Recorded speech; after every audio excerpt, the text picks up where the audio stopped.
Weed. Zoe. Oh, Weed. we lost. Good. Tunnel. Tunnel. Zoe. Come on. Tunnel. Weed. Wow. Go get it. Right here. Hey. Yay, That's the Zoe. reward. All right.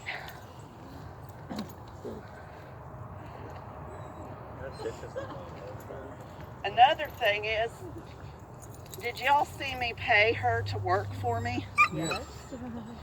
How did I pay her? Sure, toy. Through her toy tour. What else did I do?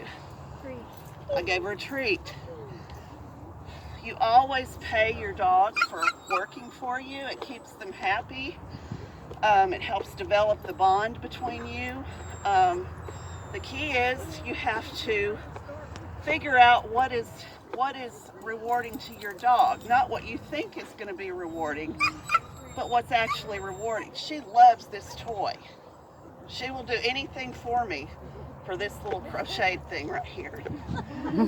I give her extra by giving her food, but this is what she really loves. I'm going to get out another one of my sidekicks that likes different things, and we'll talk about that. I'm going to get out